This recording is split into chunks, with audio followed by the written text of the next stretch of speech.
Esports drifting is here, but it is nowhere to the level of esports racing. Let me explain. In esports racing, there are series like ESL. Now, what's ESL? ESL is a racing league in the new game Rensport, and it has all the top tier esports teams in the world competing for a grand prize of 500,000 euros. You heard me, 500,000 euros. Then we have, you can't forget, F1 Esports. F1 Esports is probably the top tier of esports racing, as it is hosted by F1, the biggest racing organization in the world.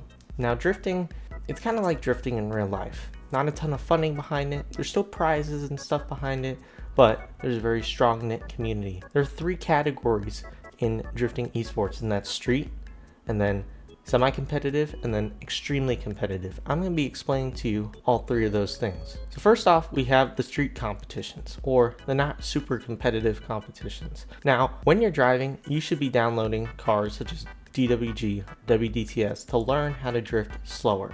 In my opinion, drifting is just like learning an instrument.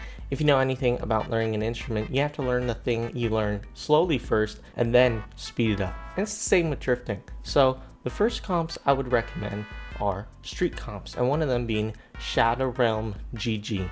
Do I know much about this comp? No, not really. All I know is street cars, competition, and you should probably do it if you're new to sim drifting and you want to get into sim drifting esports.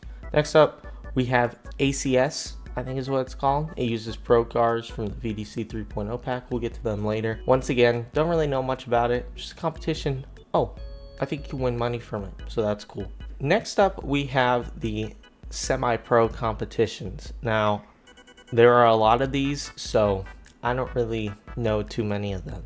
All I know is there's one in every continent except Africa and Antarctica, if I'm not mistaken. So North America, South America, Europe, Asia, and Australia. Some of them in Asia and Australia, there's an Australian series. Don't really know the name of it, but in Asia, there's Indonesian Drift Championships, or IDDS. I don't really know what it stands for, but there is an Indonesian one, and I'll link it down below. Primary ones are what get you licenses to the primary series, which we'll get to in a second. That being Tsujigiri Drift Corner Grand Prix, or DCGP, CDS Virtual Drift Challenge, and then Extreme Drift Nations, or EDN. So there's not a ton of options. However, those are the competitions you need to get to the primary series. There's also a series called ESDA, which is doing their own thing in their space of esports drifting and Assetto Corsa, but I would not consider them the primary drifting competition. Another big thing you could do is joining communities. You could join different Discord, like the VDC Discord. You could join community Discord, content creators Discord, such as Radalive or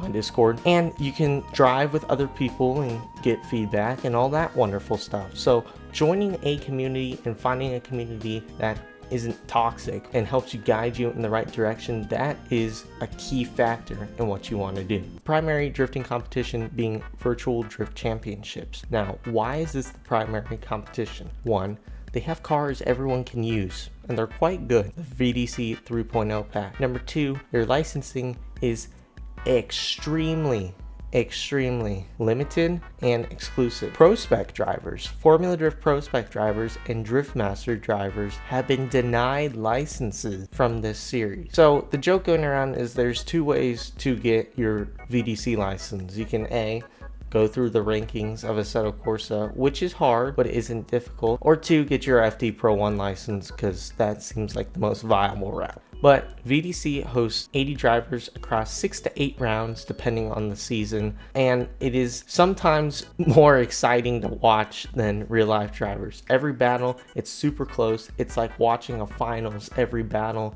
It's pretty crazy. And if you want to get into esports drifting, that is where you should be shooting for. And once again, I would recommend going street, semi-pro, and then pro. And I'll leave some resources down below for you guys to start driving. The best thing you could do if you're new though is to learn how to drift properly. Go learn through the Drift Bible videos on YouTube. Remember good technique is everything, and learn slow first. Do not hop into a pro car because that will develop bad habits for you. Things such as sawing the wheel back and forth, using a ton of clutch, those are things you don't want to do, and a lot of people develop it. They hop into pro cars first, so you really want to start slow and learn the basics. But the big thing about VDC and virtual drift championships, all this esports stuff, they're trying to do a good thing for the community. They're trying to make a platform where anyone can drive at a high competition level. We've had it where people come in from FD Pro 1 and they are not terrible drivers by any means whatsoever, and they don't qualify for a single round. And that has nothing to do with them as a driver, but it just goes to show how high of level of competition it is in the sim world. Now, if you stuck some of these sim drivers into real world, of course, they're gonna flop on their face and not go anywhere. But I'm just saying, don't take virtual drifting for granted. But another thing is the prizes and stuff. Now, everyone's money hungry these days, but let me tell you, there are some good prizes. In ESDA, I'd say second highest of the drifting realm, there's some good prizes. There's cash, you can win wheels, you can win rigs, you can win all that. Same with VDC. There's no cash prizes, sadly, because it is free to enter. You just have to get your license. Series like Drift Masters Virtual Championship or ESDA, you have to pay for your entry and you have to get a license. So Drift Masters, it was $100 USD for a 4-round series. But the prize was so big. It was to go out to a Drift Masters event and drive in a real drift car. And then ESDA, I think it's $30 or $25 for a season. You get some decent prizes, but again, you have to pay to enter. And then VDC, the great thing about it is completely free the past 7 seasons, and you get some cool prizes. This past season, you could have gotten a wheelbase, a wheel, some rigs. You could have gotten some cool stuff. Now, it's not to the level of racing where you can win 500,000 euros, which is absolutely insane, or the new ESL in Abu Dhabi where you can win €1 million or something insane like that. It's nowhere close to that level. In the drifting community, it's mainly about being a tight-knit community, helping each other out and learning how to drift. I hope you guys enjoyed this video, and if you have any more questions, hit me up down below. I'll be answering all of them. I hope you guys enjoyed this video, and I'll see you in the next one.